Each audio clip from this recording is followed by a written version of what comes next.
I know you're out there. I can feel you now. I know that you're afraid. You're afraid of us. You're afraid of change.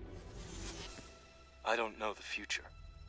I didn't come here to tell you how this is going to end. I came here to tell you how it's going to begin.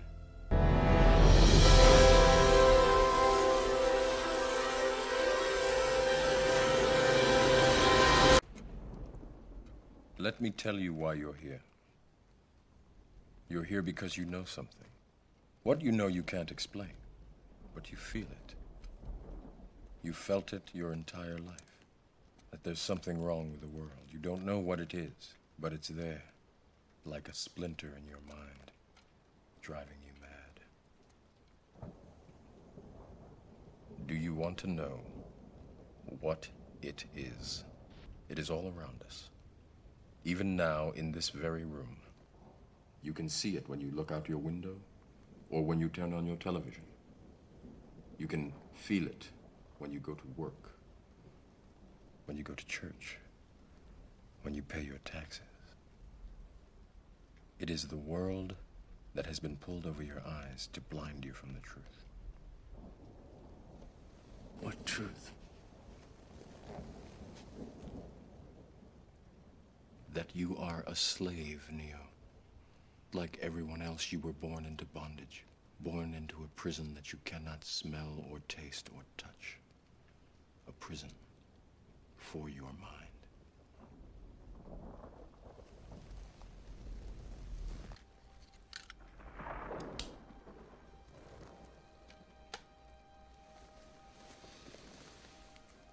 This is your last chance.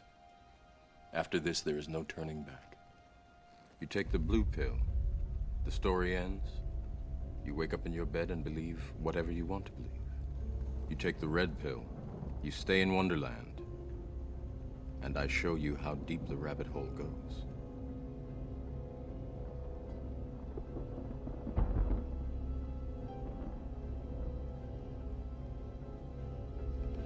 Remember, all I'm offering is the truth, nothing more.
This is the construct.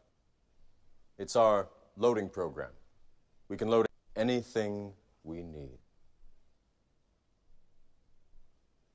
Right now, we're inside a computer program? Is it really so hard to believe? Your clothes are different, the plugs in your arms and head are gone. Your hair has changed. Your appearance now is what we call residual self-image. It is the mental projection of your digital self. This isn't real. What is real? How do you define real? If you're talking about what you can feel, what you can smell, what you can taste and see, then real is simply electrical signals interpreted by your brain. This is the world that you know. The world as it was at the end of the 20th century. It exists now only as part of a neural interactive simulation that we call the Matrix. You've been living in a dream world, Neo. This is the world as it exists today. The things that I'm going to tell you about today are horrendous, but the flip side of it is some of the things that the New World Order and the Illuminati know, if they were put to good use, would be fantastic. But if you saw what I've seen, it would make you angry that these people are taking what could be used for the elevation of mankind, and they're using it to enslave us. Evil men have already divided up the world into regions, and they've got it all planned. They want to rule the world. Their goal is to reduce the population to 500 million, with a few of them as the elite get to rule the world. God has plans for the world, and so does Satan. And Satan's plan is no people here, maybe just a few, and a one-world government. The Bible says perilous times shall come. The people will be fierce, despisers of those that are good. Christians are going to be absolutely hated.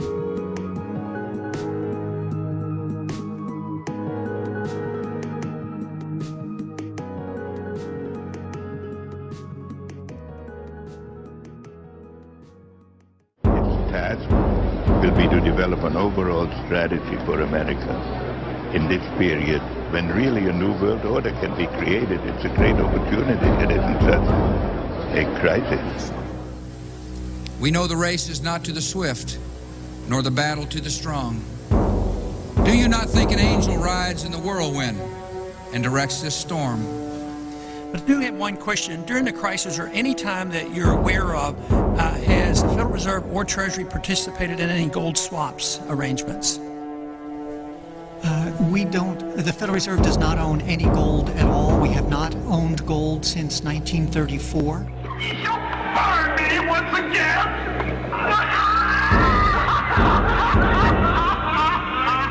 Not with these slaves, which hither ye have brought from regions where I reign.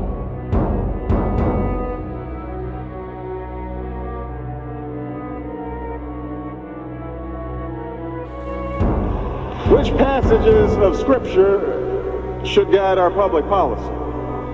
Should we go with Leviticus, which suggests slavery is okay, that eating shellfish is an abomination? Or we could go with Deuteronomy, which suggests stoning your child if he strays from the faith? Or should we just stick to the Sermon on the Mount, a passage that is so radical that it's doubtful that our own Defense Department would survive its application?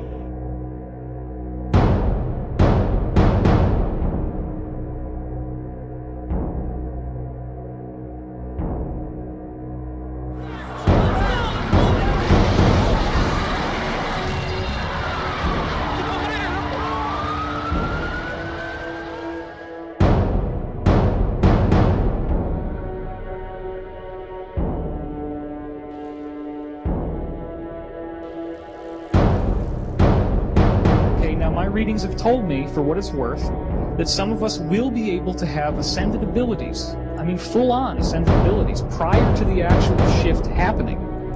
So that would be very cool, because what we're expecting after 2012 is a 100 times more harmonious utopian world where things like time travel, levitation, instant telepathy, instant healing, telekinesis are as common and as everyday as breathing.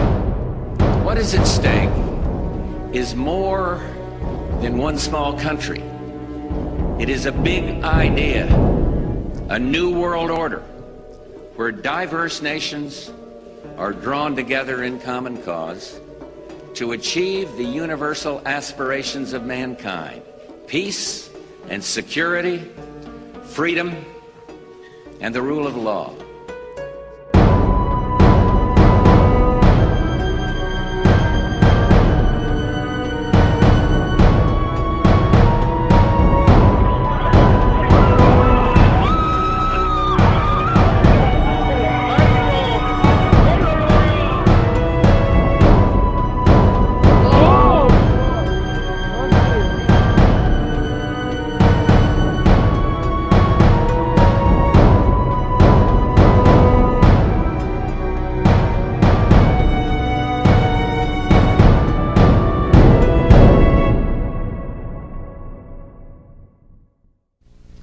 I want to tell you about a few of the things that I have learned during these last 5 years of intensive research.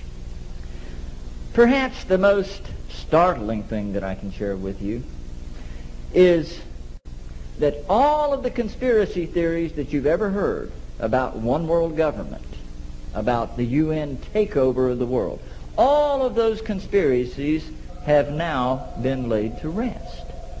There's nothing conspiratorial about it. It's all published.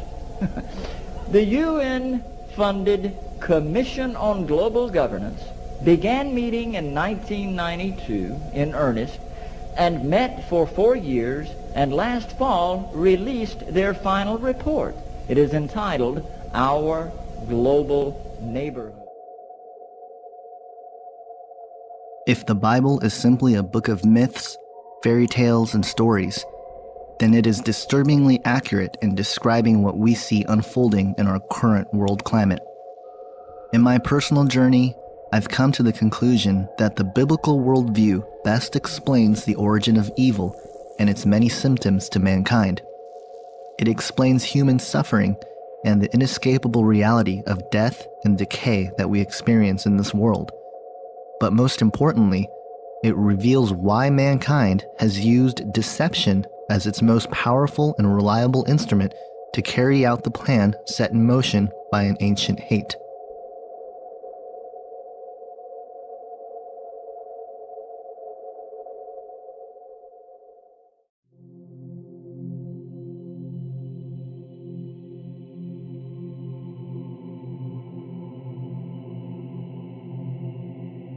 Alex Jones, in his film Endgame, Blueprint for Global Enslavement, summarizes the sacred mission of the global elite as, quote, to have a two-class system where the underclass are forced to live as slaves in tiny enclosed cities, while the elite enjoy the land of the earth, evolve into superhumans with the aid of implantable technologies, live eternal lives, and travel the cosmos.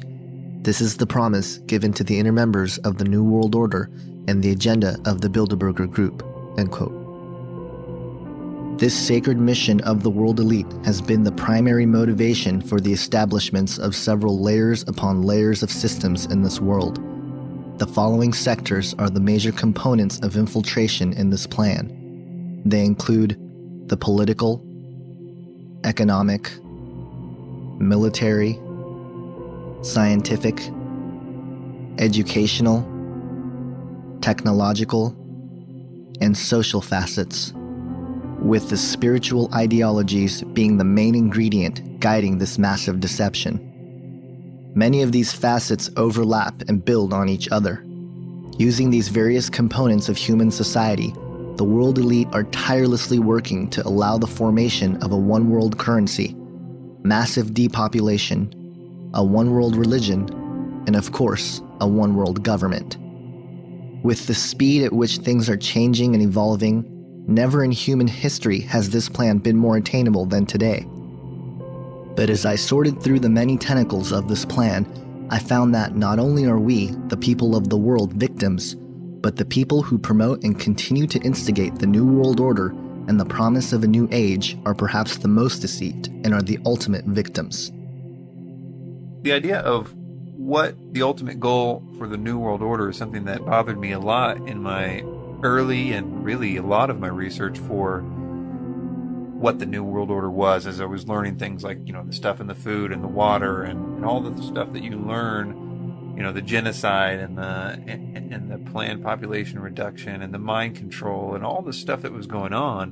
What did it all mean? What was it leading up to? The control grid, the cameras and the one world government and the one world economy and all this stuff. What did it mean? Because the thing that got me is, what happens if they get it? What happens if they finally control everybody? It's a total lockdown, New World Order, 1984, Brave New World, whatever. It actually is that system. What then?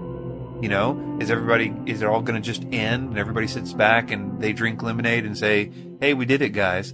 But then the connection to Satanism is really what started to pique my interest early on. And that they were theistic, Satanists. They really did believe that Satan was God, and they actively worshipped him and received instructions from the spirit world That was what tripped me out, and to see that network and every door that was kicked down, investigation led to somewhere some Satanistic connection. So the answer to what the ultimate goal and the question of who or what do I believe is behind it is the same. That is the Antichrist. The system is being built around us, the control grid, the economy, everything is being built to force everyone to worship the Antichrist.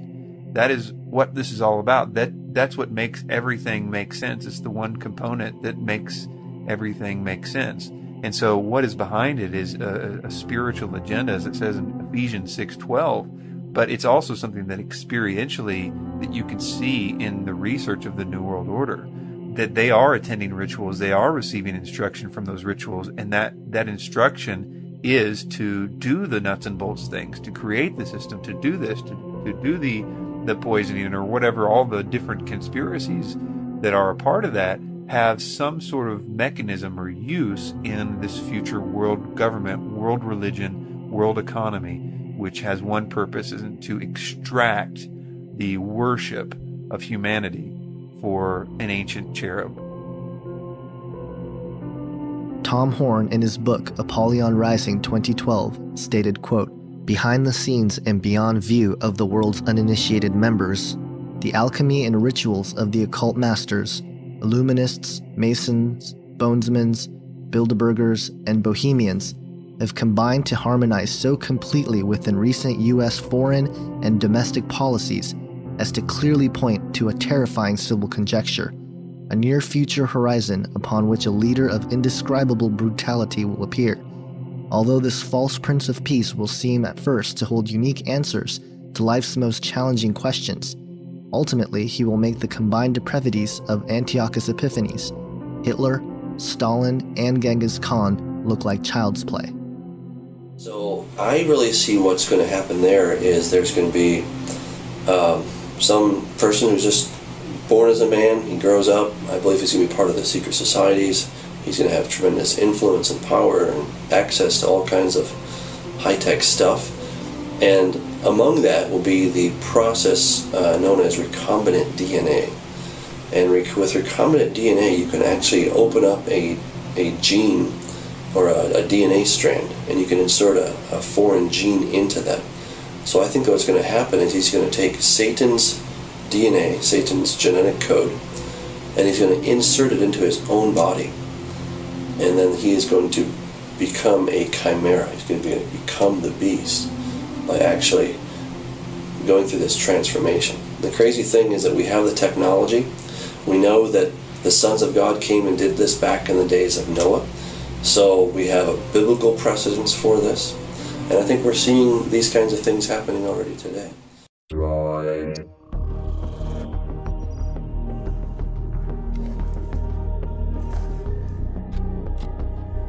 Droid DNA augmentation initiated.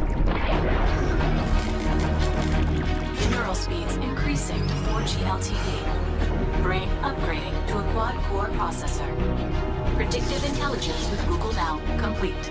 Introducing Droid DNA by HTC. It's not an upgrade to your phone, it's an upgrade to yourself.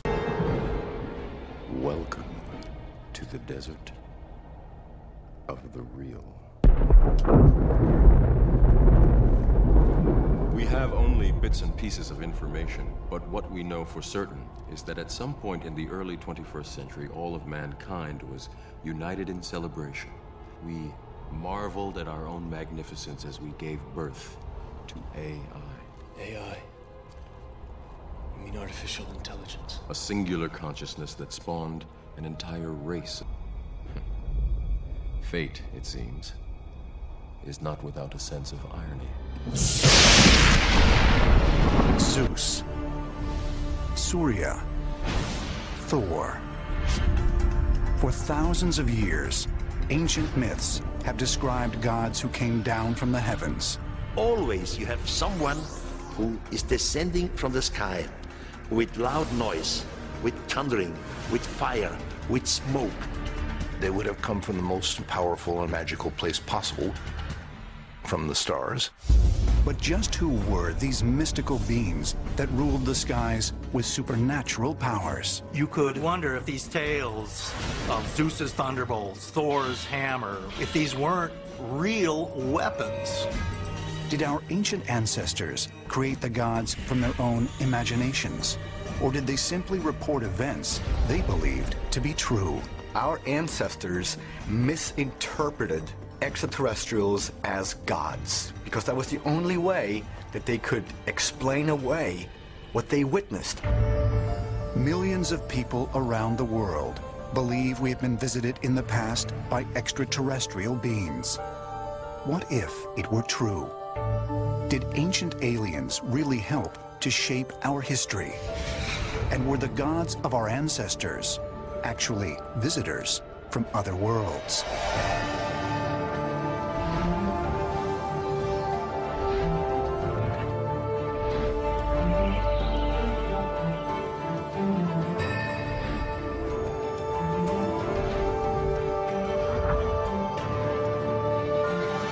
Welcome. Today we're going to be talking about mythology and the coming great deception.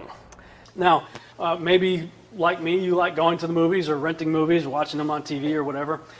Lately, I would say within at least the last year, we've started to see a lot of common themes showing up in movies. And I'll go ahead and ask, what do you think these three movies have in common?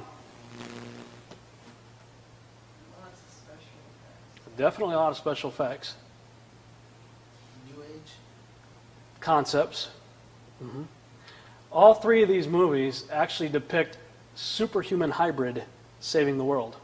In the first movie there, they mix DNA and everything with an alien species and create a human-alien hybrid. And in the last two, it's the son of a god, little g. Son of Zeus in the first one there, and son of Poseidon in the second movie there.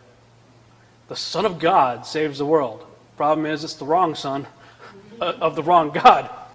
There's a book by a guy by the name of Dr. Ken Johnson. He wrote this book called Ancient Post-Flood History. And he gives a very interesting take on one of the theories of how the gods of the ancient world sort of came to be.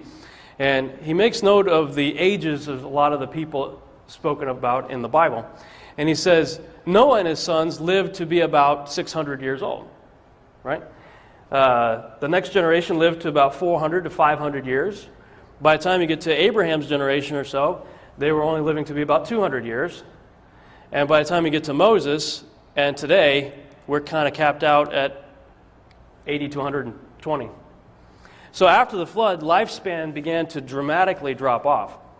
Before the flood, people lived 969 years, Methuselah. I believe Adam was about 930 years or so. Everybody's living right around the 900 time frame.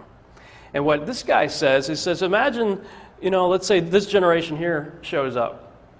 And as that generation gets old and is about to die, their lifespan's only about 200 years. But the generation before them is living almost twice that. And so here they are on their deathbed, and they're looking at their parents, who they know have been around probably for 100 or more years before they showed up, and they still look healthy and young and look like they could go on for a little while longer. So he speculates that that generation probably would look at their parents as immortals. And their parents' parents, who are still around and have lived for a long time, possibly to be gods. And it's one way you could think, I could see that might be a possible way people started to view other people as gods. As we look at the scriptures, we'll see that great men of renown existed. Some have accused me probably of being a euhemerist. Essentially, a euhemerist adheres to the theory of attributing the origin of the gods of the ancient world to the deification of historical heroes. Euhemerism is named after that individual there, Euhemerus, around 300 BC or so, Greek philosopher. Clement of Alexandria, sort of an apologetics type person for Christianity, said to those, he's talking about the gods and the various people who worship them, he said, those to whom you bow were once men like yourselves. So clearly it seems like he also adhered to the same theory. This is where I see the beginning of the Great Deception. Everybody know what I'm talking about when I say the coming great deception? Scriptures talks about there's going to be a deception that's going to be so great that even the elect could be deceived. I believe that actually started all the way back in the garden. The coming great deception. With this passage here, Genesis chapter 3, the serpent said unto the woman, Ye shall not surely die, for God doth know that in the day ye eat thereof, then your eyes shall be opened, and ye shall be as gods, knowing good and evil. What you see there is the devil making a few promises, essentially. Promise of immortality. You know, the devil's the father of lies. They already had that. They're in the garden, created perfectly. Death didn't exist at that point. They were already immortal. Illumination, their eyes will be open. They'll have greater understanding. Well, Adam walked with God in the garden. How much more understanding and illumination do you need? Hey, God, how'd that happen? Well, let me tell you, Adam. Right? Ye shall become like gods. 3 big promises of the devil. Those 3 are very much still in existence today. People on a quest for immortality, illumination, and godlikeness. In fact, right here in downtown Dallas, there's a building called the Crescent Building. Anybody familiar with the Crescent Building? It's a very interesting building. I had to go there to interview some wealthy people, major donors of the ministry that we're a part of. And when I was in the building, I started looking around, and there's 3 major entrances to the building, and each of the entrances has a really big painting, like the size of this wall, in the entrance. This is one of the paintings. These paintings, I was taking pictures of them because I was blown away by them. And as I'm taking pictures, somebody showed up out of nowhere. Apparently the eye in the sky somewhere saw me, and this gentleman politely escorted me out of the building. And I am an artist. I'm a painter and sculptor. And so he was asking me what I was doing. I said, I'm just very interested in these paintings. And I was asking him, were they bought or where did they get them or whatever. And then they said that these paintings were specifically commissioned by the Hunt family for that building in 1998. Let me read the description. There was a plaque that was right next to this painting describing what it represents, what it means. It says, it is significant that in Mariani's iconography, Mariani's, of course, the painter, the protagonists and heroes are all artists and creators. His idealized Olympian figures are conventions of neoclassical art and understood to be demigods. Symbolically, they are harbingers of realities beyond the familiar and mundane realities of the daily world. Mariani's poets are symbolized by their crowns of laurel leaves, and the tortoise is considered to be, get this, the mediator between heaven and earth. Does that sound familiar? Anybody remember that phrase from the scriptures? Who's the mediator between heaven and earth? The man Christ Jesus, right? Yeshua. Since it lives to be the tortoise, since it lives to be of a great age, it is also a symbol of immortality. Not far from that painting was another one. There's an awful lot of imagery here. It would take a half a day just to describe everything that's in that painting. Suffice it to say, it's mostly demonic, full of Nephilim hybrid creatures, very disturbing picture. Has all sorts of occult symbols and stuff, and owls and all sorts of things dealing with secret societies and all that. All of their favorite symbols are embedded in this painting. Very large painting. In Mariani's art, the artist, which is this guy here, you can kind of see he's wearing a little mask right there pointing down. The artist, like the mythological hero Sisyphus, who was so admired by the Romantics, has robbed the flame of life from the gods, anointing himself in the role as the supreme creator in and of our culture. This is a major financial institution here in downtown Dallas. That's where a lot of the wealth of this city is located. These paintings are declaring what their intentions and motives and all sorts of other things probably are going on there. And as I was looking at that picture and making notes, this woman walked by and she says, I hate that picture, I hope you're here to get rid of it, and walked past me. It's apparently somebody who worked there. All right?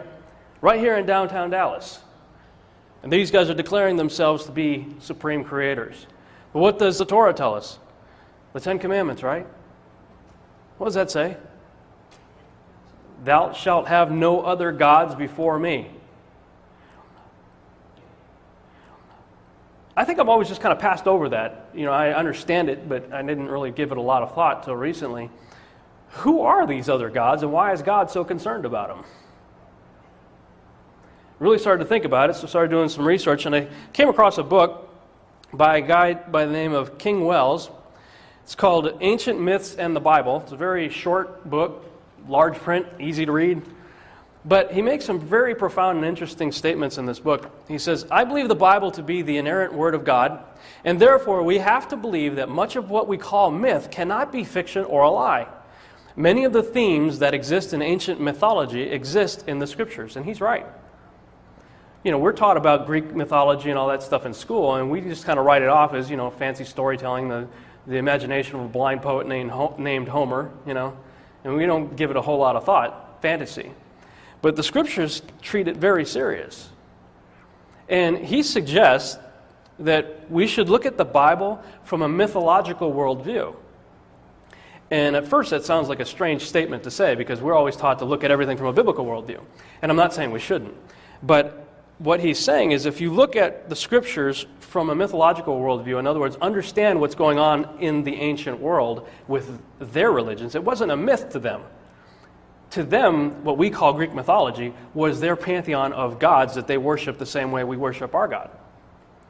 And so when you look at the scriptures, especially the Old Testament, you see this constant war of God against the gods, and him always trying to call his beloved back to him because, as it says, they're out whoring with the other gods. He's trying to get them back. And it really, just that simple statement, look at the Bible from a mythological worldview, changes everything, because now a lot of things start to make sense that didn't make sense before in the scriptures. Like for me, where Yeshua says, and I think it's John chapter 14, he's talking with Philip, and Philip says, show us the Father and it'll be sufficient. And what does he say? He says, Philip, what are you talking about? You've been with me all this time and you're asking me this? If you've seen me, you've seen my Father. Well, that didn't compute in my head, because the Old Testament used to tweak me out. Why? Because you get through the Old Testament and you see these statements where God's saying, kill everybody, kill the women, kill the children, wipe out the animals, destroy everything. And without understanding of what's going on from the mythological worldview, God seems like a homicidal maniac. And I could never compute how could Yeshua say that if you've seen me, you've seen my Father. And if you read through the Gospels, you see him loving publicans and sinners and judging nobody except, incidentally, the religious people. Healing everybody he comes in contact with, delivering them from evil. And I'm like, it was like good cop, bad cop. I could never understand what was going on in the Old Testament until you start plugging in the mythology and a creature known as the Nephilim, which we're going to talk more about through this teaching. Yeshua said in Matthew 24:37, as it was in the days of Noah, so shall it be at the coming of the Son of Man. Well, what was going on in the days of Noah? You had increased fallen angel activity, which produced a creature called the Nephilim. The Nephilim are the offspring of angels mating with humans. We'll talk more about that. Nephilim taught humans the art of mixing species. Today we call that transhumanism, the creation of hybrids. Advanced technology, rebellion and hostility against God or toward God, corruption of God's creation, interdimensional portals. We'll talk about that in a minute too. The worship of gods other than Yahweh or Yahuwah, Yod-Heh-Vav-Heh. Men thinking of themselves as gods. Those were things that were going on in the days of Noah. And I'm a visual person, so I like to put things in pictorial format. So I started creating a timeline chart. And it occurred to me, the scriptures say that as a day with the Lord is as 1,000 years, and 1,000 years as a day. So I decided to build a chart as days, each column representing a day in God time and 1,000 years in our time, and divided it up by 50, which is the jubilees of the Bible. The Bible talks about jubilees, 50 years, 50-year increments, just to kind of see what's going on in the first 2,000 years after creation. A lot of wild stuff was going on in the first 2,000 years since creation. The Nephilim, or the fallen angels, of what I call the Genesis chapter 6 experiment, where the angels came down and mated with women, took place right around the 9th Jubilee in the days of Jared, which was Noah's, I think, great-great-great-grandfather, somewhere in there. And they were on the earth for between 1,000 to about 1,200 years. Noah shows up right about here, You got the flood right here, and then now Noah, when it says the days of Noah, a lot of people think about Noah and they think about the ark. Well, of course, that's what he's most famous for. But Noah lived for 600 years before the flood and 350 years after the flood. There's an awful lot of wild stuff that was going on in that period of time.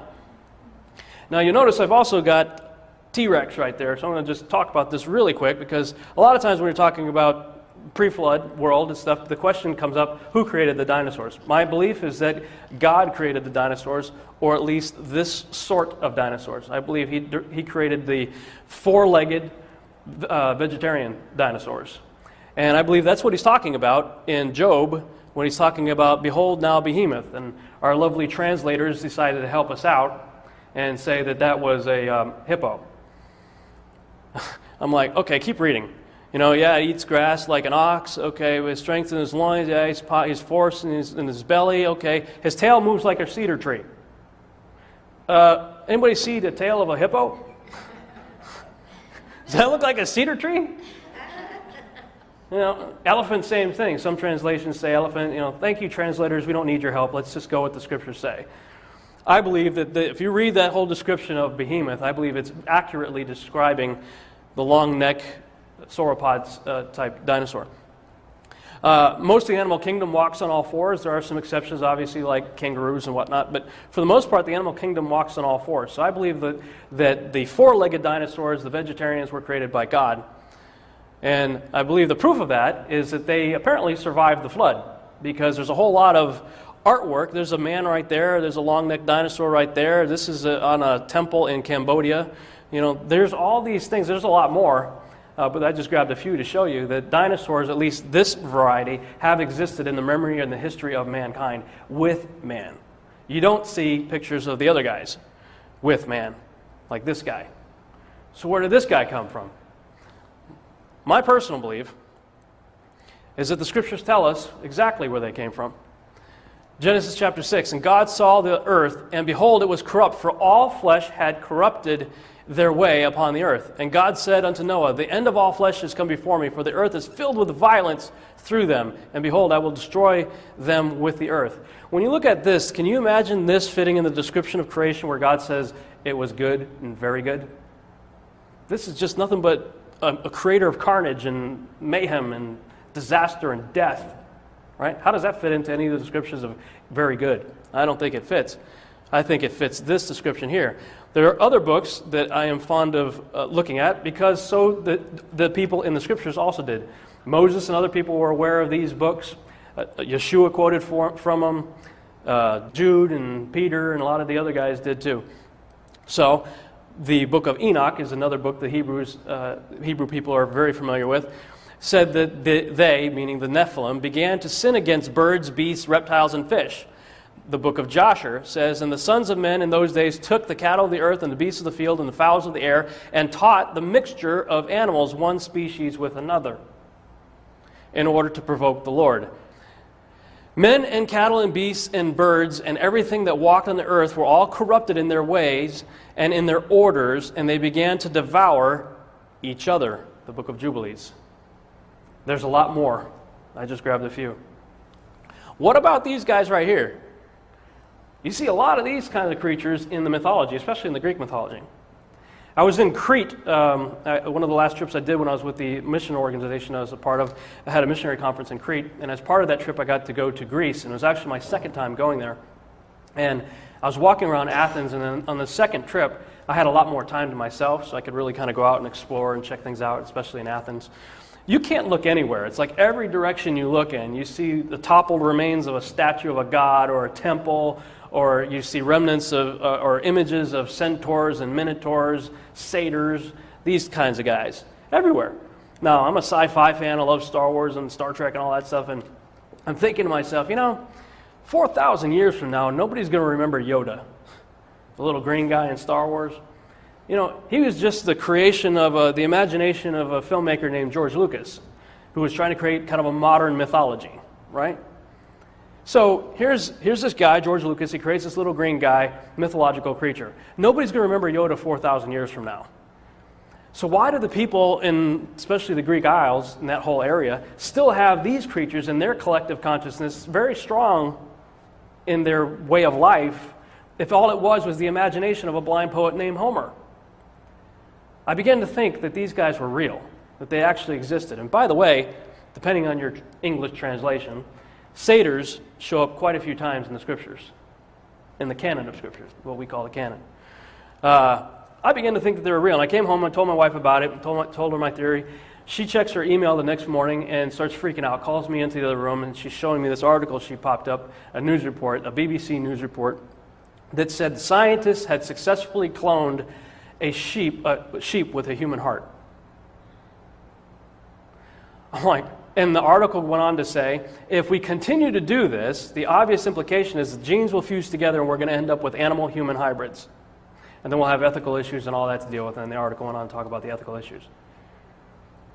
As it was in the days of Noah, so shall it be at the coming of the Son of Man. One of the things the fallen angels and the Nephilim taught people to do was the art of mixing one species with another. That's exactly what we're doing today at alarming rates, and it's very disturbing.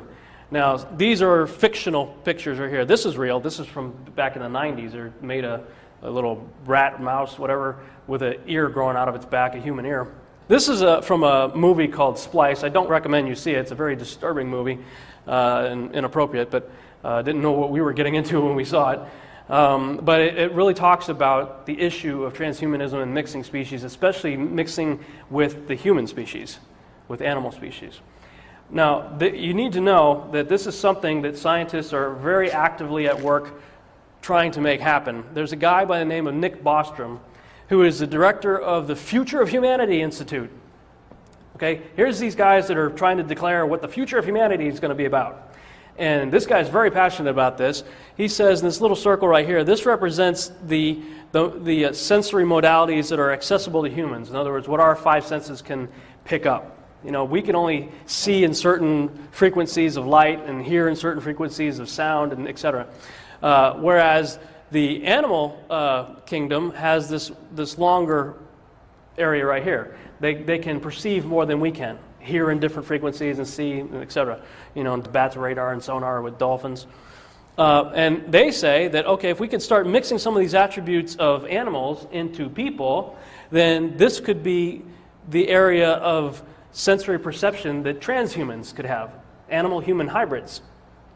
You have to know that people like DARPA, the Defense Agency research projects people, are thinking about how to make the extended war soldiers, the super soldiers, essentially. We're seeing a lot of movies coming out, like Captain America is about to come out. It's about the creation of super soldiers. Now, whether or not they decide to make a guy that can run like a horse and, you know, see and everything like a tiger or whatnot, who knows? But you need to know that the people who are the directors of the future of humanity are talking about how can we improve on God's creation, as we would say. This is what he says posthumans could have. We'll talk a little bit more about that. Or better yet, I'll just go ahead and play a video. Hopefully it'll work. Let them tell you in their own words. There's more computing capacity in a grain of sand that's been nanoteched, right? There's more computing capacity in that grain of sand than our human being brain's capacity by a factor of, I don't know, billions, right? So imagine a young woman, she's just given birth, and then she needs to make the decision, is she going to have her baby modified? Is she going to turn that baby into a cyborg, or effectively an artellect? So say she decides to do that. So this, you know, hypothetically, this grain of sand, in a sense, that's been nanoteched, is inserted into the human brain, that baby's brain, and it integrates itself into the brain. So that baby, in effect, is no longer human. Because, I mean, think about it. The capacity of that grain of sand is billions of times what the human brain can do. Right? So for, I don't know, 1/1000th of its capacity, of its time, is it doing human things. And the other 99.9999999% of the time, it's doing artellecty type things. So that woman, in a sense, has killed her baby. Killed in the sense the baby is no longer human. It's effectively an artellect. It's an artellect in human disguise.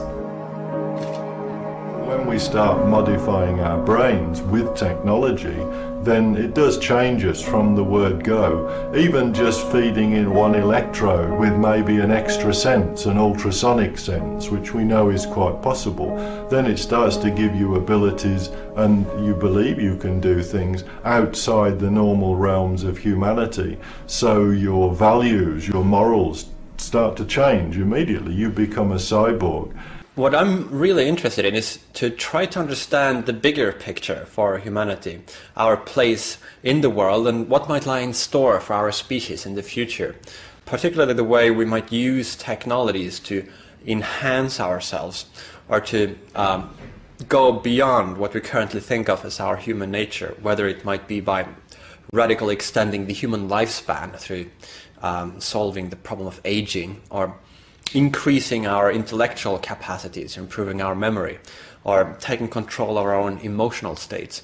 I think that we are right now in a transitional phase where before the end of this century we will either have gone extinct, or we will have most likely taken the step to become what you might call transhumans or posthumans, or just very enhanced humans that have reached their full potential.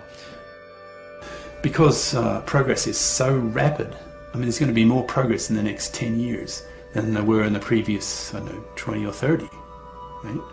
So the rate of progress is speeding up. It itself is accelerating. So there's going to be hugely more change, technological change in the 21st century than in the 20th.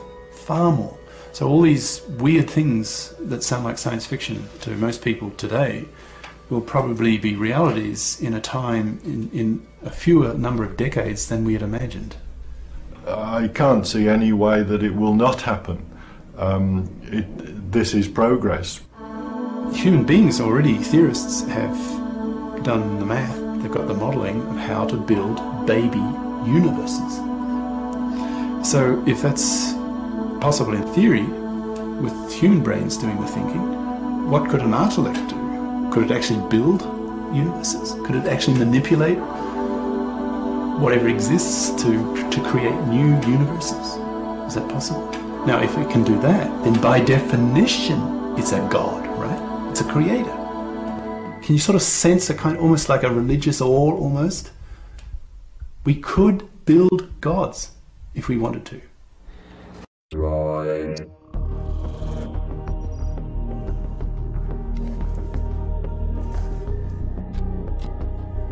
Droid DNA augmentation initiated. Neural speeds increasing to 4G LTE. Brain upgrading to a quad-core processor. Predictive intelligence with Google Now complete. Introducing Droid DNA by HTC. It's not an upgrade to your phone, it's an upgrade to yourself. Can you sort of sense a kind, almost like a religious awe, almost? We could build gods if we wanted to. Did you hear the promises of Lucifer there? Extended lifespan, thinking capacity. Let's take it a step farther. We could build gods if we wanted to. Interesting.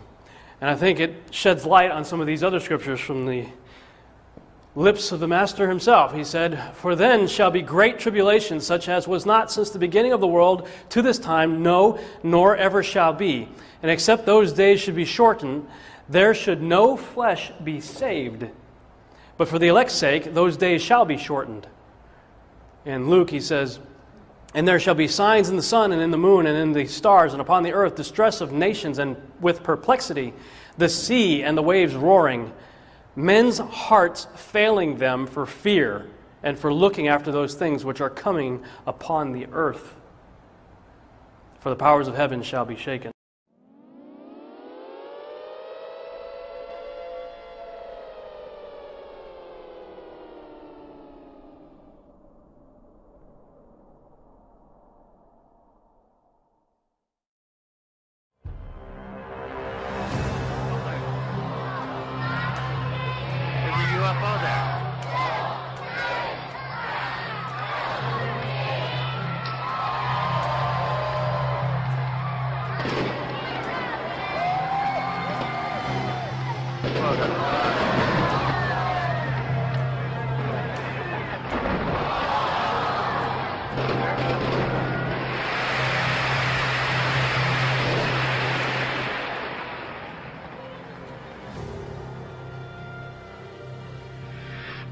mystery in Beebe, Arkansas. Birds falling dead from the sky on New Year's Eve for the second year in a row. The exact same thing happened in Beebe last New Year's Eve.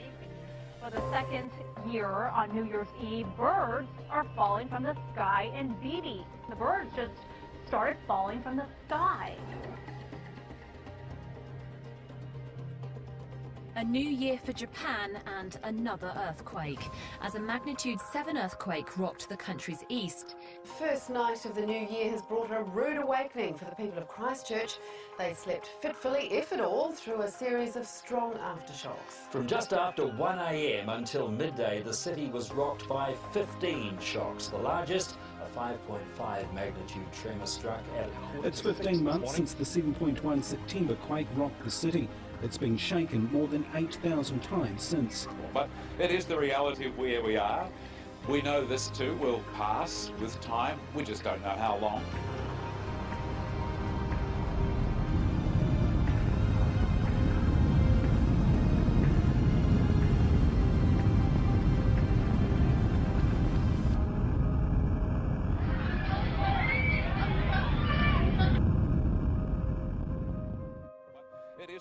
Of where we are.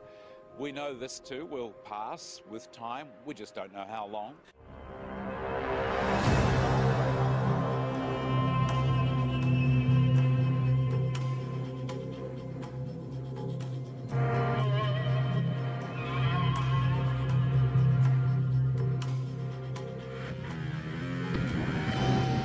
Travel is hazardous in Britain today as hurricane-force winds pound the country.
Sonidos muy similares a este son los que cientos de personas aseguran haber escuchado pasada la medianoche. Parte la Cruz Roja y los bomberos confirmaron a nuestro corresponsal Wilber Hernández que no atendieron con explosiones durante la madrugada. Uno de los principales temores es el código descarta de momento. Técnicamente no.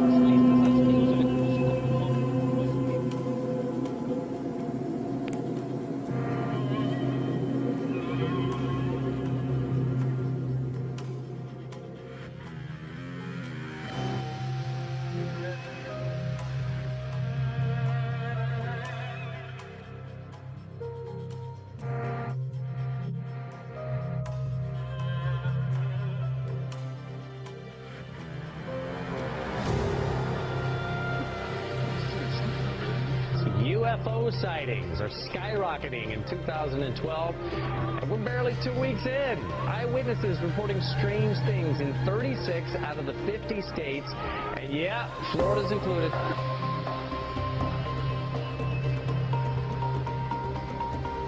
And something is going on. I think it's picked up dramatically, the number of reports we're receiving, but what it means, I have no idea.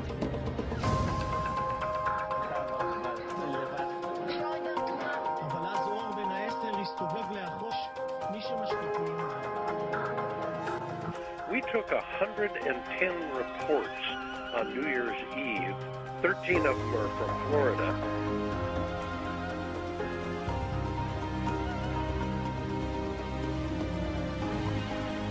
Everywhere you look, you see the carcass of a dead turtle.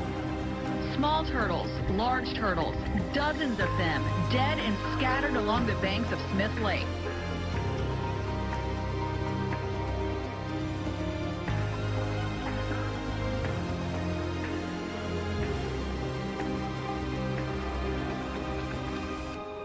Strange, mud sound. Seems like it's coming from the sky anyway.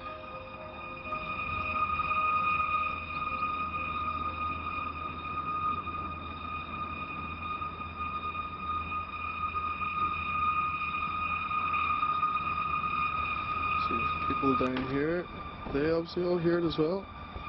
Everybody's out listening.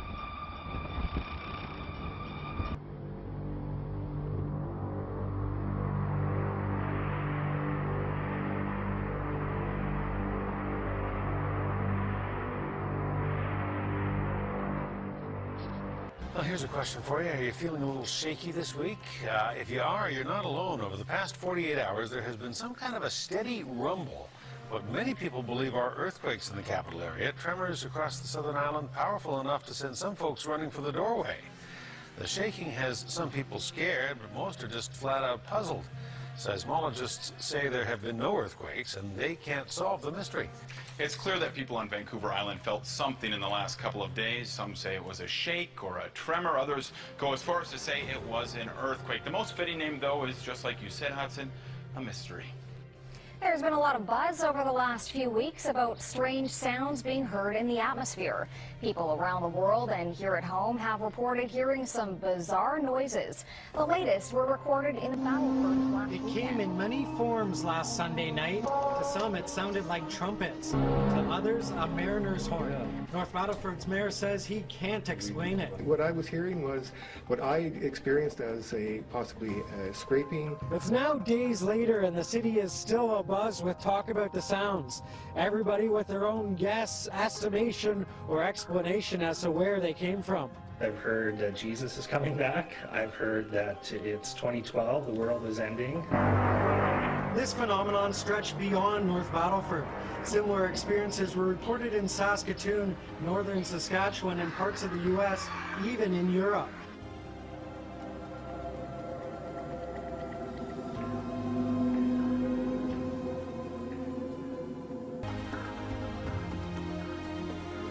Energized solar particles are hurtling towards us at 5 million miles per hour, and they're about to cause the strongest geomagnetic storm for more than 6 years.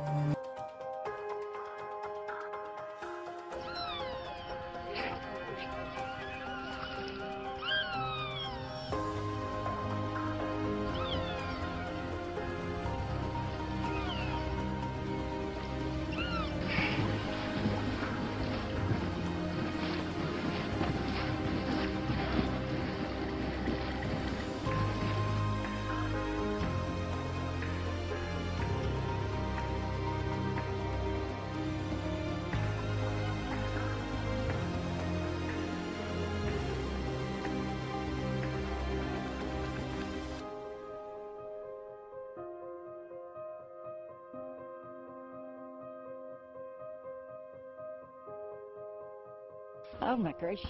It's really creepy. It's kind of like, is the world coming to an end here or something? I mean, it's scary. But it's crazy. It's scary, ain't it? How many do you think? Like a million. It's like we're being held hostage. Held hostage for maybe a 3-mile radius by Blackbird.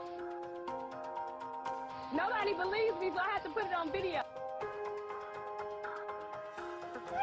Get the keys! Get the keys!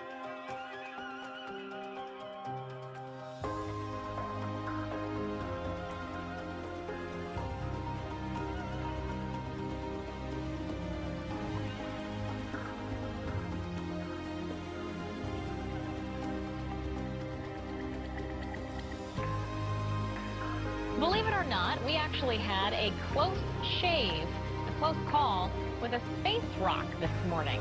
Astronauts say a newly discovered asteroid buzzed the Earth at about 10:30. NASA says the bus-sized rock came within 35,000 miles from us. I know that seems far, but it's actually closer than the moon.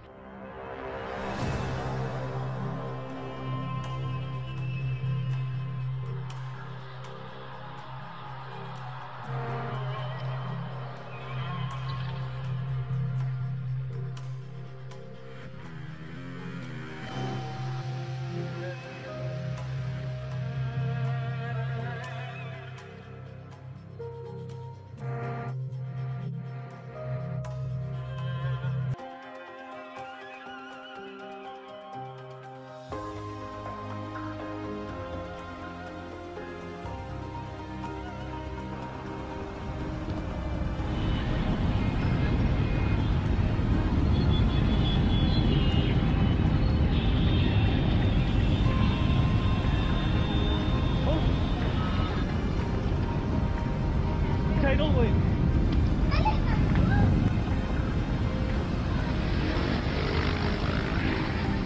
There's a tidal wave.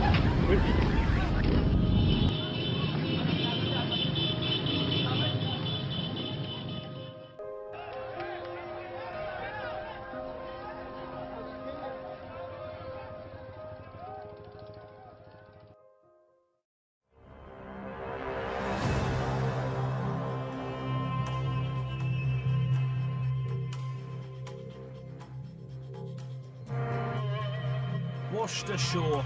No one knows how these dolphins died, but hundreds have been found on beaches in Chiclayo, Peru. At least 260 dolphins washed ashore across a roughly 60-mile stretch of beach. Officials aren't sure what happened to them.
New tonight, a mysterious traffic tie-up just before the afternoon rush hour, and it was all because of birds. This is really weird. Hundreds of birds literally just dropped from the sky and then landed on I-95, bringing traffic there to a crawl. I-95 splattered with black, the color of hundreds of birds which crashed to the pavement from the sky. But I haven't heard of anything locally like that, ever.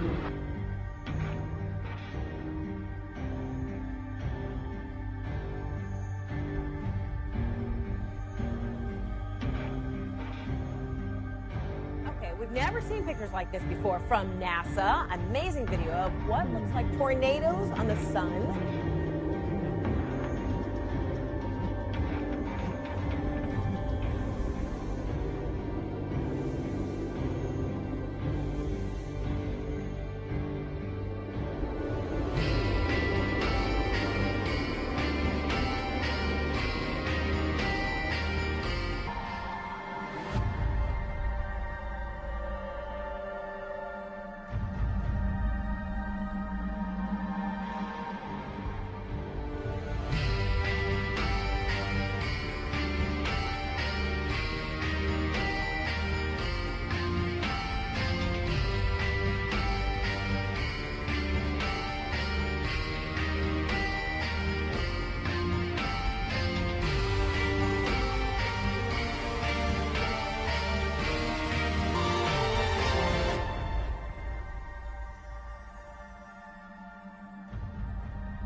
this is happening. I don't know.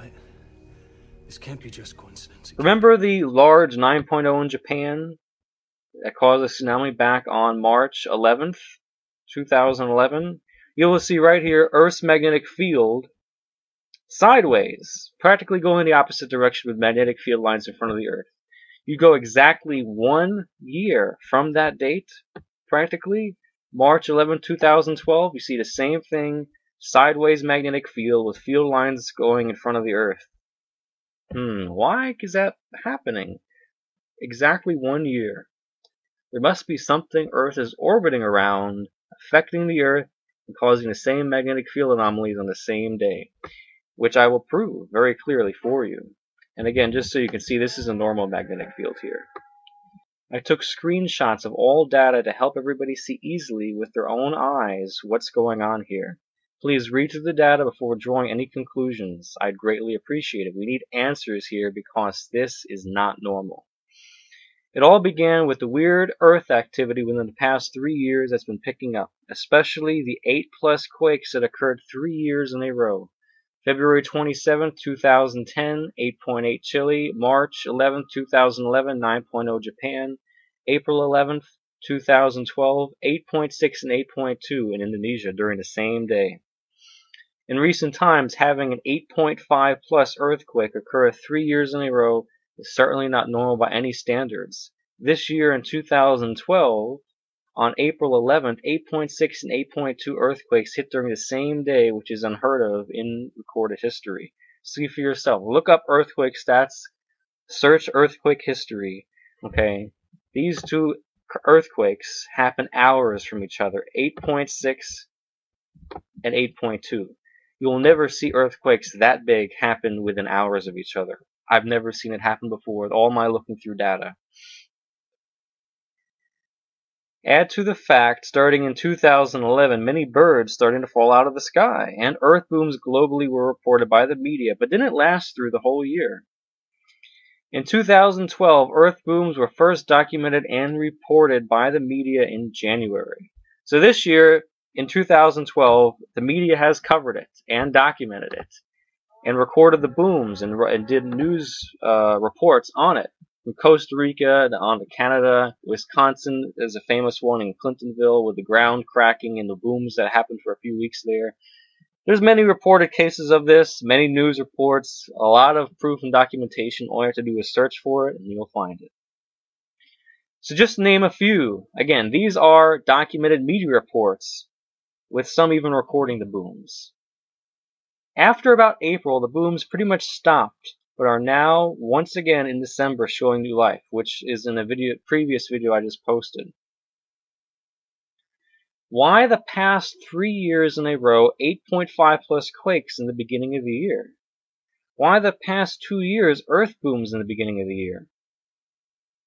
So then I started wondering if an outside force is causing this trauma to the Earth. Beyond all this, we've had an increase in dolphins and whales beaching themselves, plus birds falling from the sky, animals migrating to the wrong locations, etc. Again, which can be easily looked up, but I want to get to the point. If you put in birds falling from the sky, dolphins washing ashore, you'll see all the evidence there if you put it in your search engine. Now this is the key. Many animals have magnetic field sensory and use it for coordination, migration, etc. Here are a couple articles that can explain this in case you don't know. I'm just going to open these up real quickly. The magnetic sense of animals, how it's perceived, how they see within the magnetic field, etc. There's all scientific reports that have been done on this.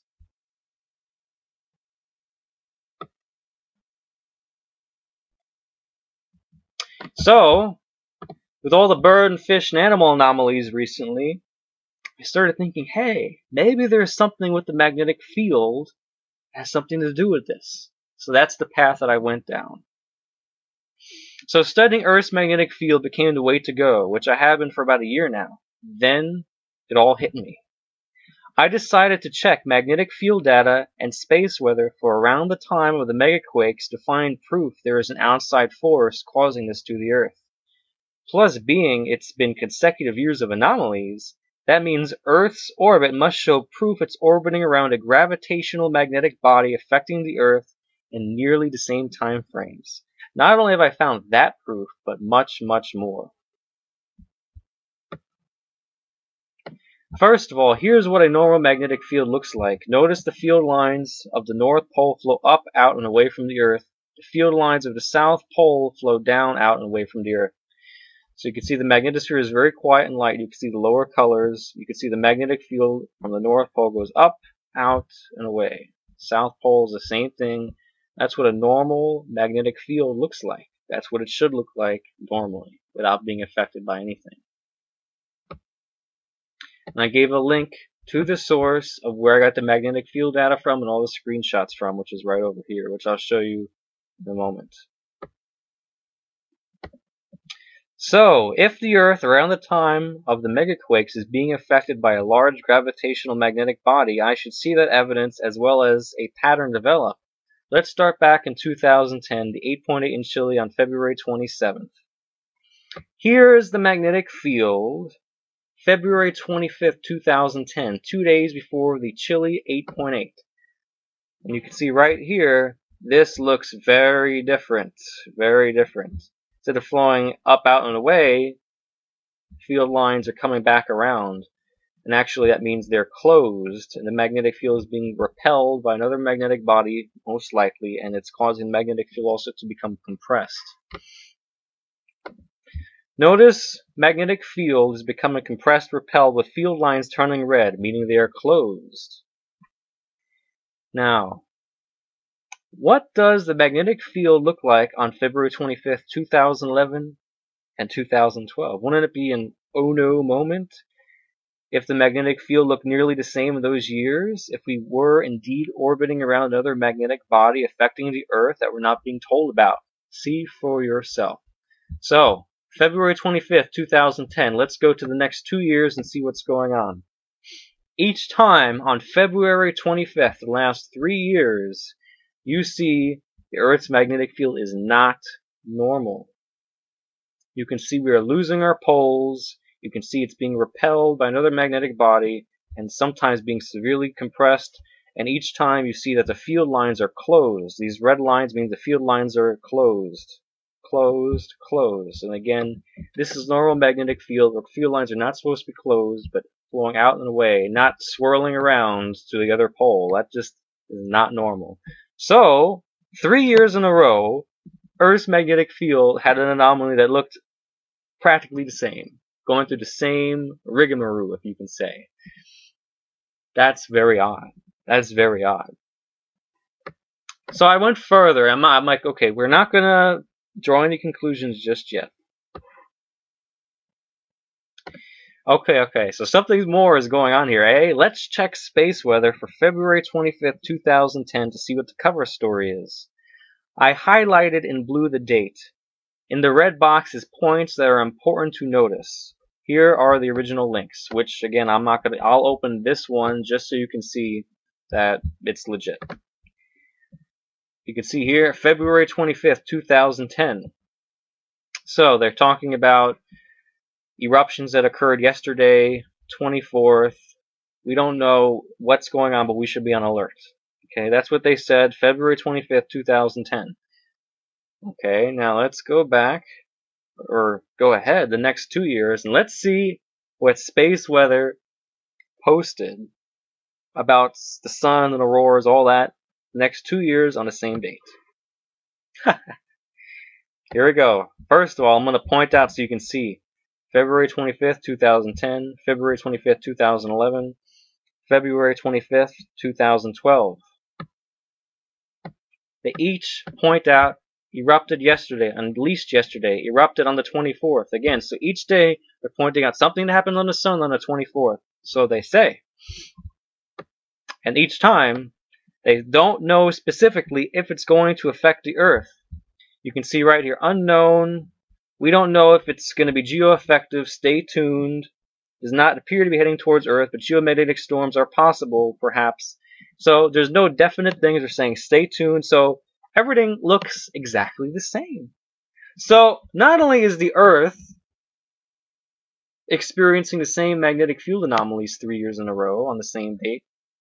But now space weather is the same thing, and articles are written the same way. That's very odd. I mean, how often do you see something like that? To really twist your mind, right? So again, note February 25th, space weather said there was a solar eruption yesterday the 24th, end quote. All 3 years, and it's an unknown, and it's possible if it will cause geomagnetic storms and auroras in the coming days. So there is nothing definite, and they said that 3 years in a row on the same day. 3 years in a row, Earth's magnetic field is being affected, and space weather came out posted the same thing. 3 years in a row? Come on now, something's not right here. Again, I started looking at data around the chilly 8.8 quake on February 27, 2010, thinking an outside force is putting pressure on the Earth, and well, data speaks for itself. Sure, maybe a coincidence, right? Well, we still have the 9.0 in Japan and the 8.6 and 8.2 in Indonesia to cover. Being things are getting worse, source coming closer, we should see more signs and patterns, right? Yes. Now, the 9.0 in Japan, March 11th, 2011, which I showed you earlier in this video. This time, like literally within hours of the earthquake,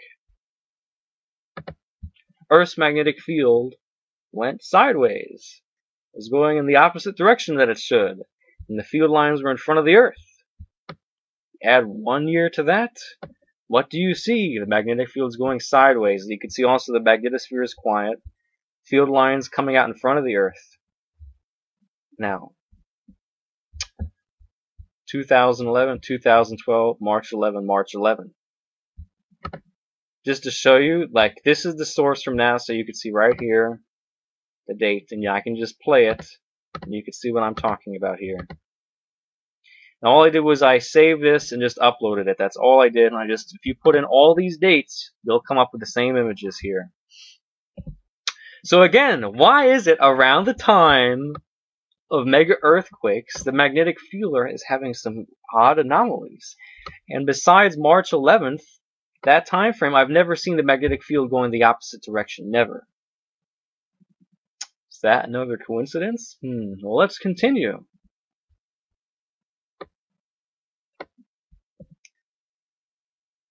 Then, on March 13th, 2012, Earth's magnetic field completely flipped to the other side, as covered here on GLP. So, this was actually wiped out from history, but some people have covered it.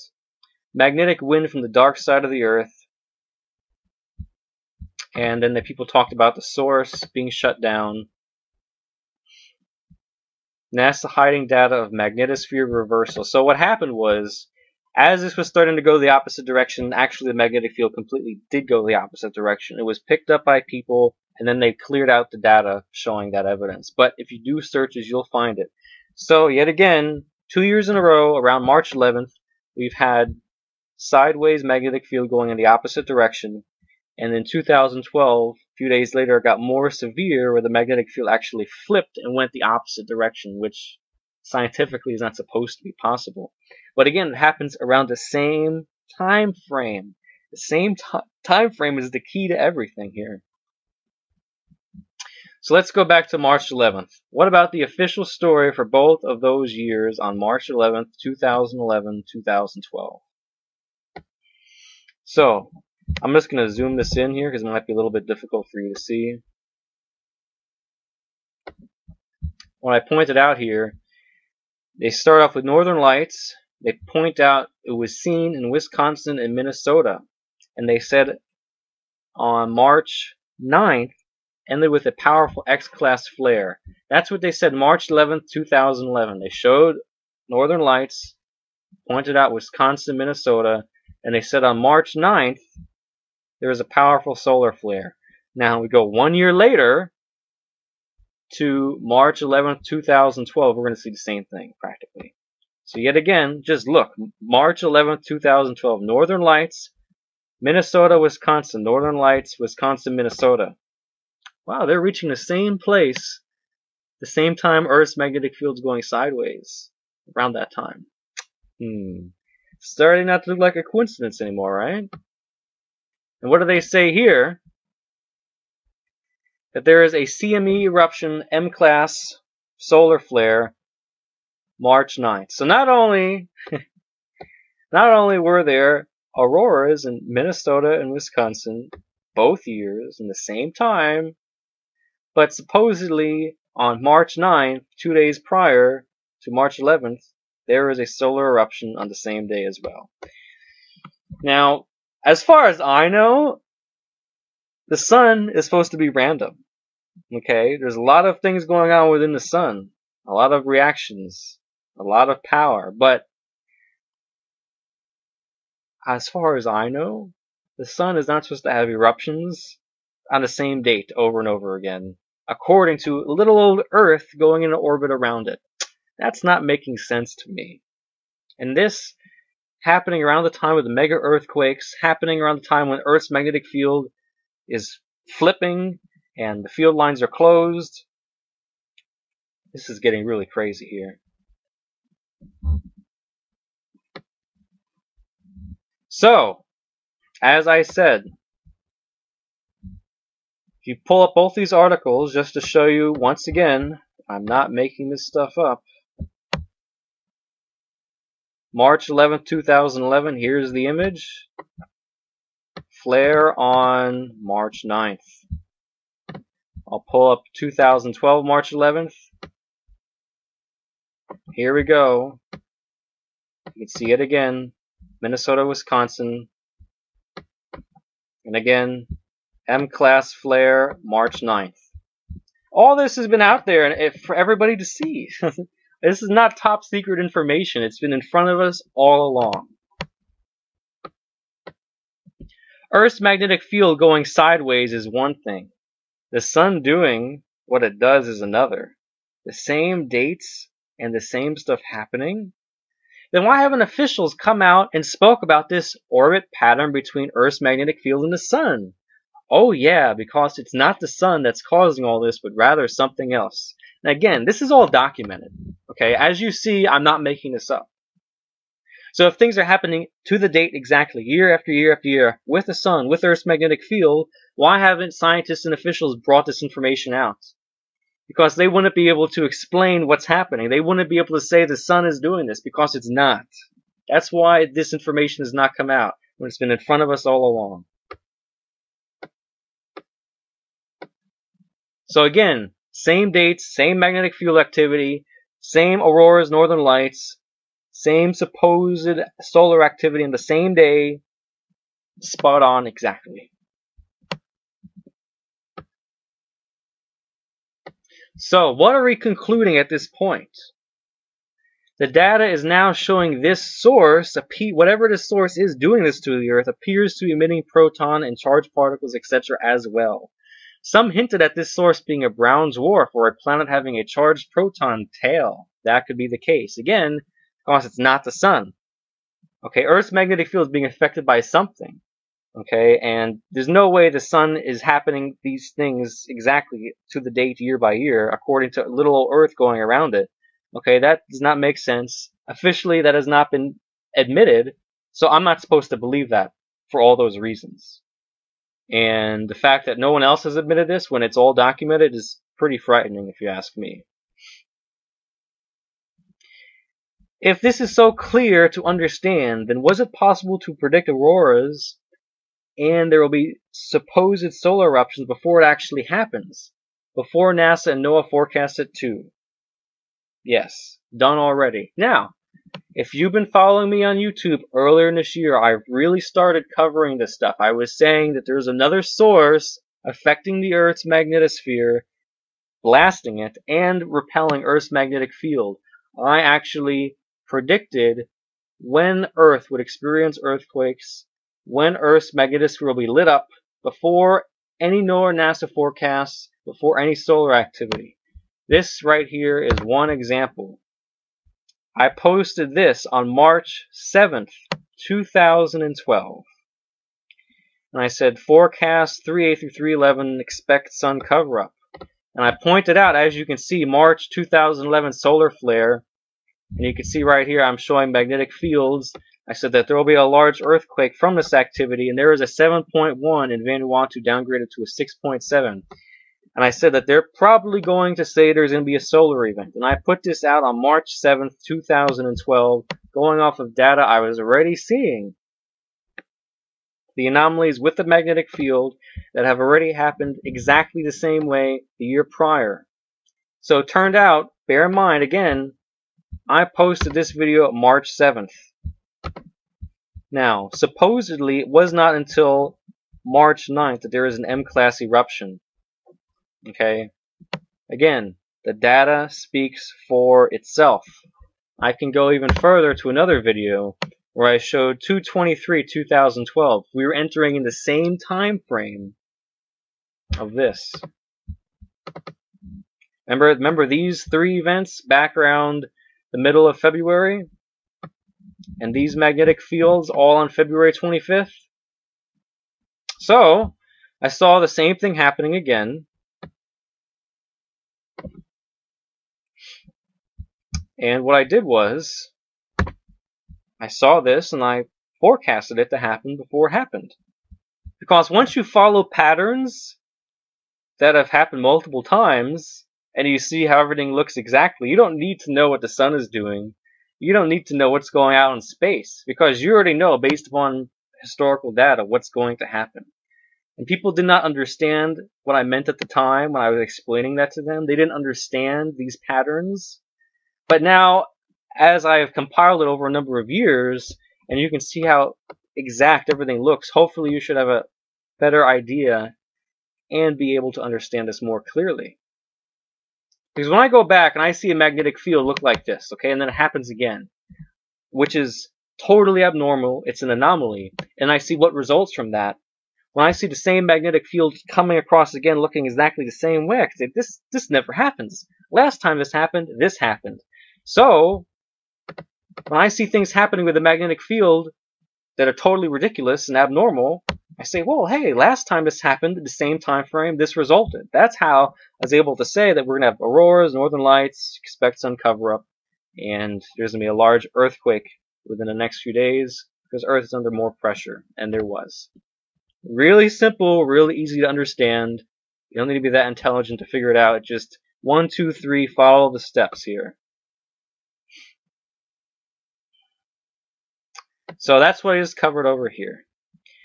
And again, so bear in mind, the magnetic field was the most severe on March 13th, 2012. We went from going sideways, not too bad, to a complete flip on March 13th, which was covered all over the internet. Now, there is something that caught my eye on 3/16/2012, just a few days after that magnetic field flip. An executive order was signed. The Resources Preparedness Executive Order, which gives power to the executive branch to ration and control all food, warm, all forms of energy and resources. Look it up, you'll see. Now, what kind of event would people up there be concerned about to immediately sign an executive order enabling them to control all resources and ration them? They were seeing what's going on, they're probably getting concerned. That's my guess. Now moving forward to the twin 8+ Indonesian quakes on April 11th, 2012. Please follow this chain sequence of events. My attention was first brought to March 30th because on March 30th, 2011, people were coming out saying their compasses were moving. And here is a video on that. So that's where I started. So, let's see, March 30th, 2011, March 30th, 2012. What do we see? We're both seeing a very compressed magnetic field. You can see field lines are being closed, and we're losing our polarity here. Same thing, same time, 1 year apart. Remember, I said a bit ago, the data is now saying this, quote, source appears to be emitting protons and charged particles, etc. as well. So, What can we expect from this at this point? Well, let's check out space weather for April 2nd. This one was actually quite funny. Both years, same dates. It said no auroras were forecast, but people went out and saw strong auroras. Along the same cover that something happened on April 1st that caused this, ends with no joke, and so the sun was involved after all. Okay, so let's just point this out so you can see here. April 2nd, 2011, April 2nd, 2012. Storms unlikely. Been foolish to go out and look for them. None of them were forecasted, but people went out, vivid and strong, and saw them, and they were strong, somebody else said. So now they point out and they say, well, something happened on April 1st, both times, and it was the sun after all, and no joke, and so the sun was involved after all. So the sun was involved after all? Okay.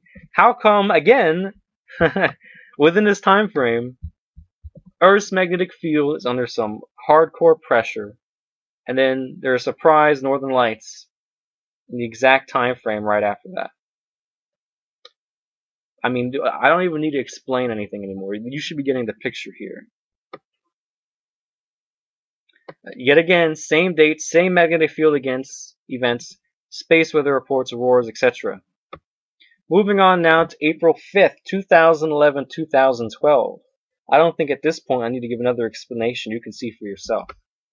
April 5th, 2011, April 5th, 2012. Look at Earth's magnetic field both times.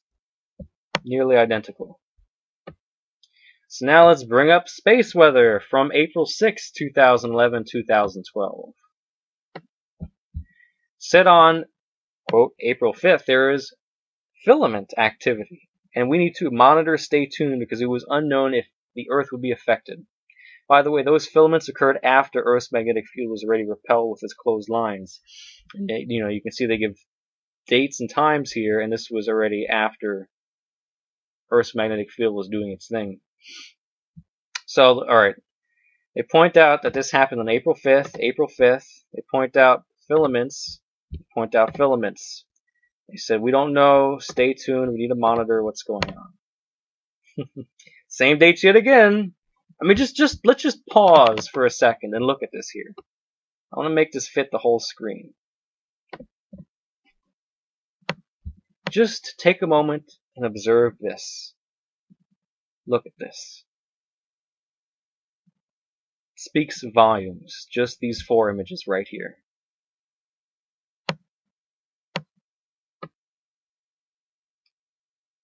Yet again, same dates, Earth's magnetic field doing the same thing and same official stories. Now remember April 11th, 2011, 2012. I mean now to April 11th, 2011, 2012. Remember, 8.6, 8.2 earthquakes hit April 11th, 2012. So now we're moving forward. April 11th, 2011. April 11th, 2012. You can see Earth's magnetosphere is being blasted. We are being hardcore blasted. There's a lot of pressure on Earth's magnetosphere, a lot of protons hitting it. Just another thing to point out, on April 11th, 2012, this image is from 8:21 UTC. The earthquake was like 15 minutes after that. Yet again, everything looks the same. Moving forward now, let's look at space weather for April 11th. Again, more auroras from a couple days prior.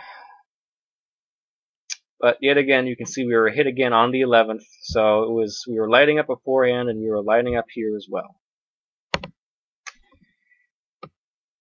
Just going to quickly finish this up here. Lastly, space weather for April 13th, 2011, 2012.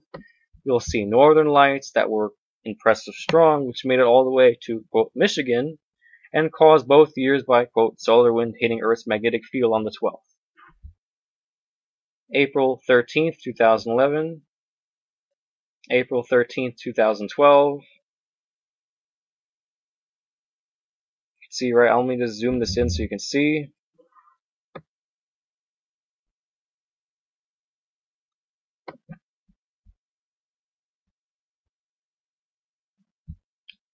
See, here we have geomagnetic storm.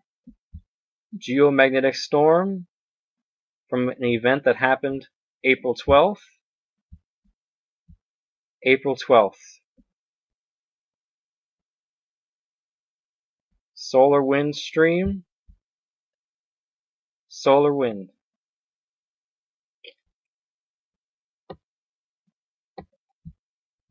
The event was so strong, they were impressive. So bright that they lit up the beach. Again, Michigan, Michigan. Same thing again.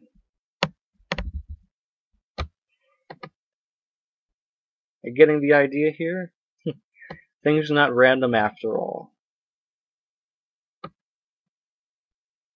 There you have it, absolutely incredible data. Take these dates of the megaquakes, which are all here, and you'll find increasing severity of patterns, Earth's magnetic field having anomalies, and followed year by year on the same date. Earth's magnetic field is its own, but are we to expect solar activity and auroras are truly exactly the same to the date as well? All around the time of these mega earthquakes? So, just to point something out here, today is an anniversary. This article was posted May 7th, 2012, about NICT being terminated. And it was back in early May, NICT magnetosphere simulation was terminated. I'm going to show you David Morrison from NASA. He saw my videos, and he said that I don't understand how science is done. Bear in mind, this is 7 months ago. When was 7 months ago? Right when the time NICT was shut down. So actually, I replied to this and basically said, please explain these patterns. How is this possible? How is it able to predict activity before solar events and before anybody else forecasted it? I got no reply. Again, I'm still waiting for some answers here. I am. No one's been able to give me any answers. Really quite amazing. Still takes my breath away. Something is wrong here, and it's time to find and figure out the truth. Please study this data and share it with others. Now again, this is not about me. This is about the data. Okay? Everything is already out there. This is my personal sharing, taking a stab at what all this data means. First things first. The earthquakes were massive and abnormal, yes. There is a direct connection to Earth's magnetic field experiencing anomalies around the time of the megaquakes. Earth's magnetic field experienced the same thing, same year after year after year to the date. For whatever reason, these megaquakes and patterns only happen in the beginning of the year, which tells me there is a large gravitational and magnetic body within the inner solar system slowly moving in an outbound direction of our solar system. Earth is in its orbit, and it comes close to this source around the beginning of the year, causing massive pressure on Earth, megaquakes, and earth booms on the increase. As Earth orbits away, things slow down as we're moving away from the source. Here is an illustration of what I'm talking about. So, for Earth to be affected within the same day all these times in a row, for example, for our magnetic field to go sideways and to be compressed like this, there has to be a source that's not going around the sun, but rather came straight into our solar system and is in an outbound position currently. And what we're doing is we are in our orbit, and as we come around for a few months, we come very close to this gravitational magnetic body that's probably emitting protons as well.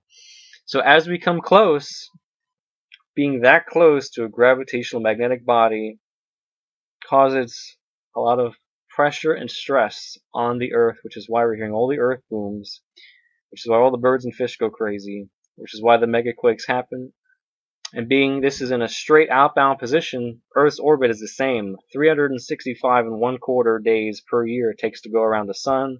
This is going straight out of the solar system. So by doing that, that's the only way you can explain why Earth's magnetic field looks the same within the same general time frame.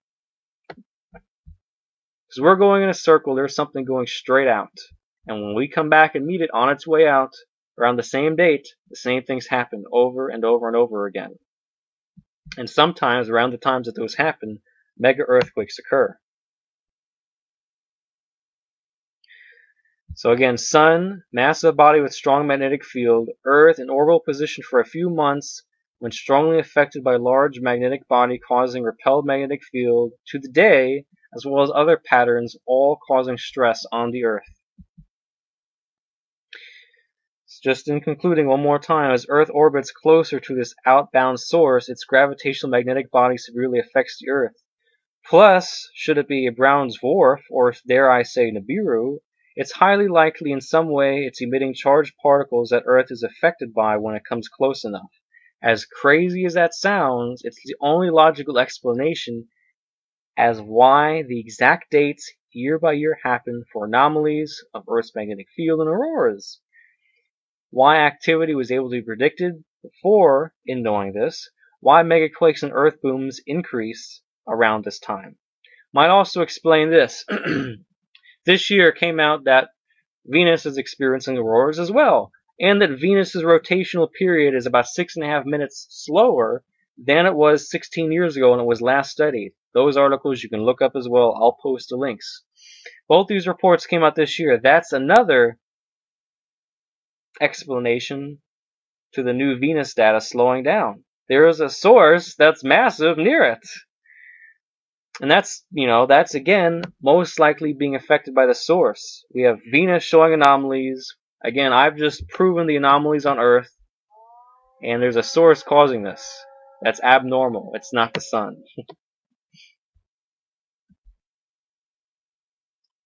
No way this is coming from far away, say from the dark rift. The sun, solar activity is supposed to be random, not predictable.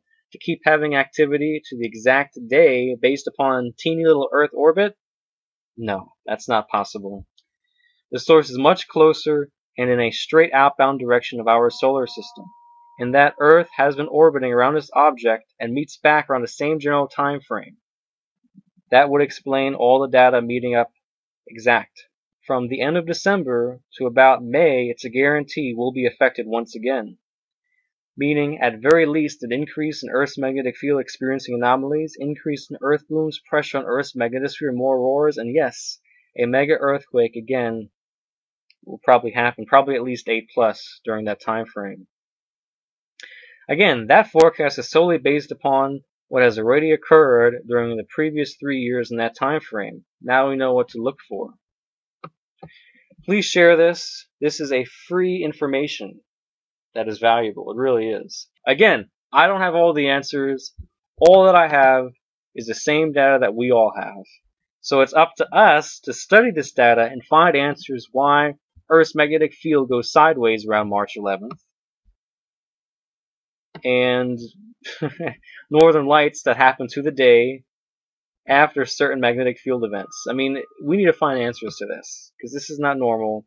I've given you my opinion on what this means, but feel free to share and give me your ideas. I'm open to possibility. If I wasn't open to possibility, I wouldn't be looking this stuff up in the first place.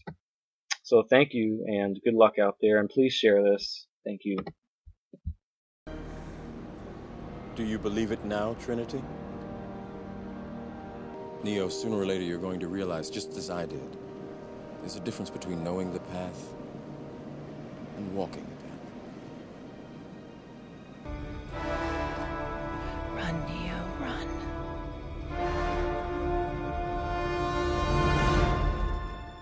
What is he doing? He's beginning to believe.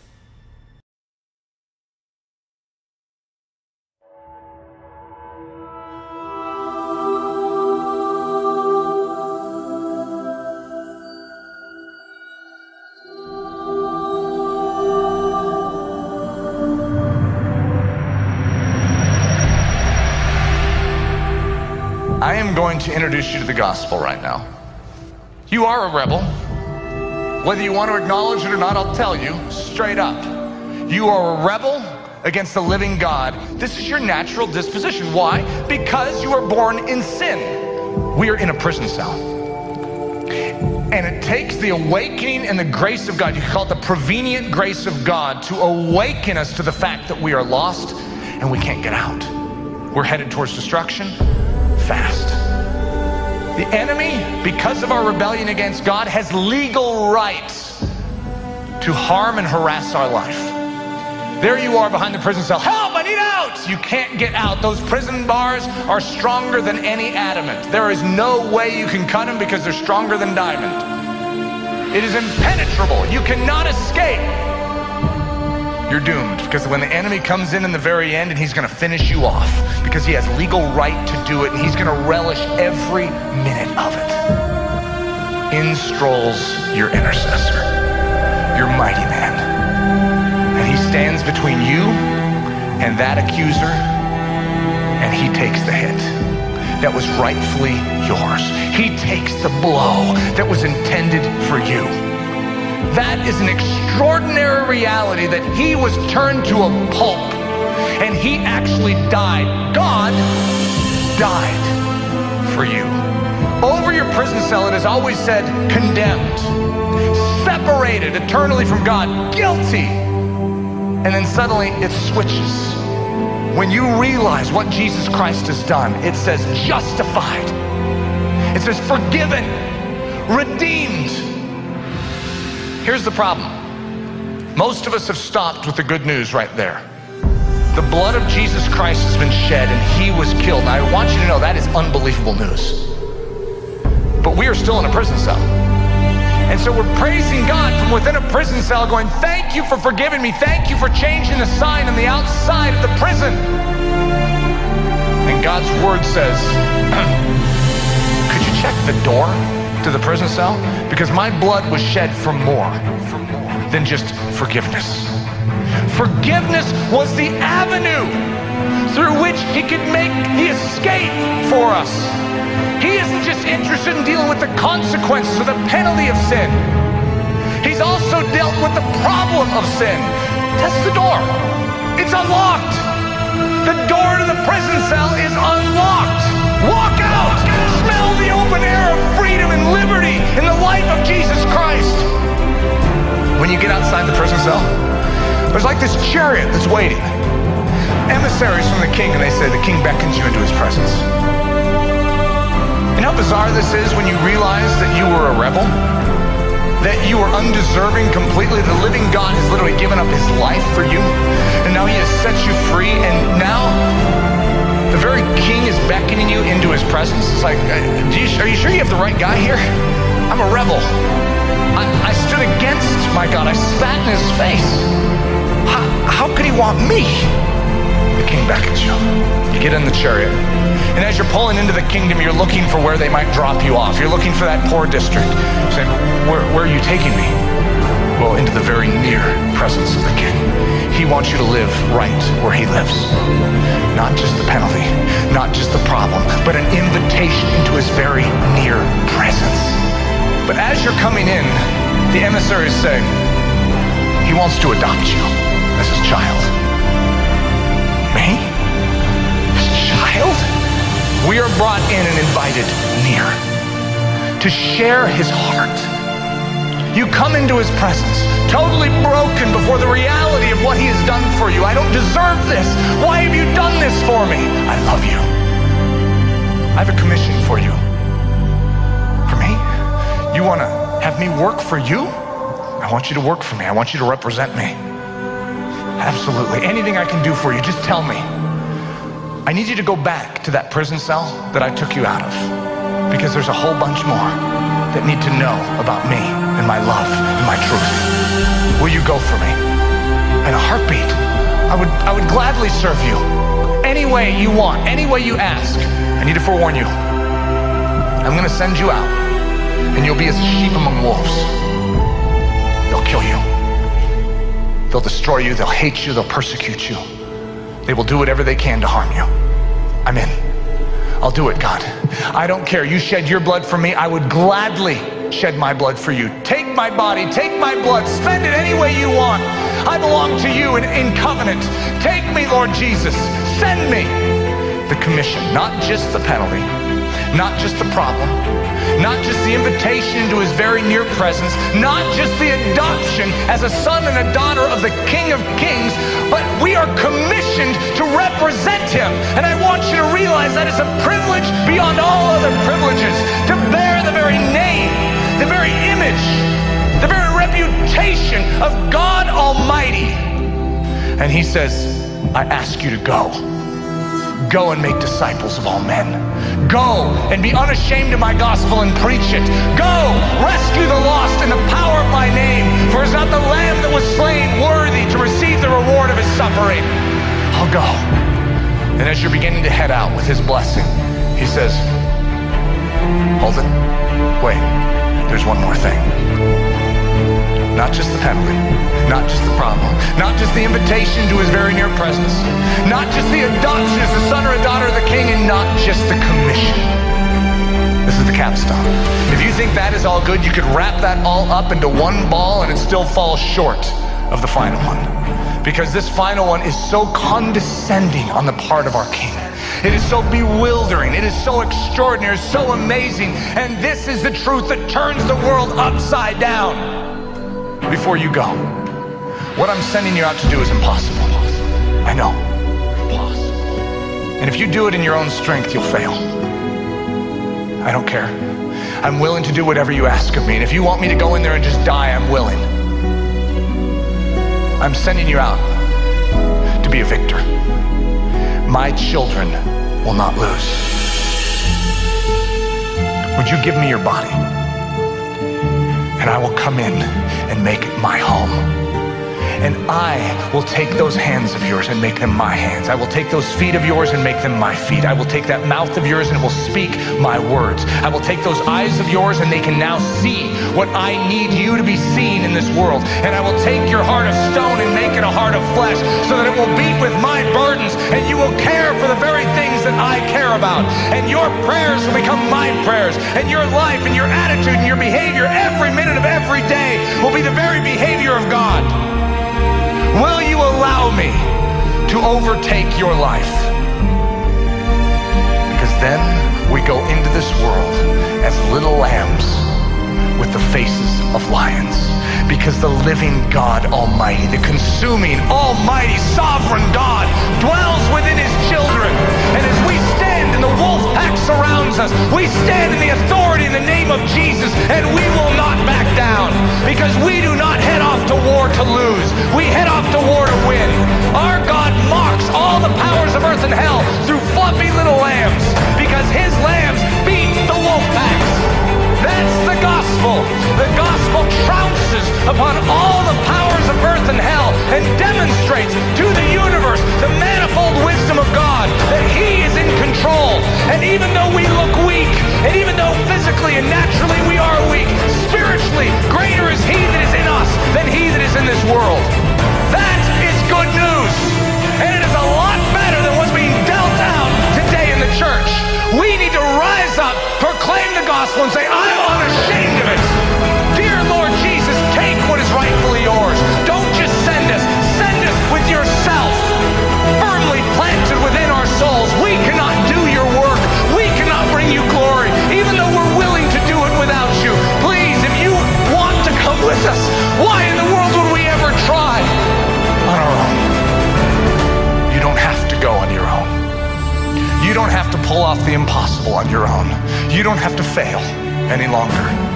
Your God is ready to do it in and through you. You can't do it. You can't muster up the discipline. You can't muster up the intellect. You can't muster up the strength. You can't muster up the perseverance and the fortitude. He can. You can't love the lost. You can't love those that spit upon your face. He can. Don't pray that God would teach you how to love like he loves. Pray that he would fill you with himself and he would love in and through you. Don't pray that he would teach you to have joy. Pray that the living God full of joy would enter into you. Don't pray that he would teach you how to be peaceful. Ask for for the God of peace, the Prince of Peace, to infill you. Because if you try and imitate in your own strength, you will be a miserable replica. But if you allow the impartation of Jesus Christ to overtake you, suddenly it all works. Because it's him imitating himself. And he's very good at being God.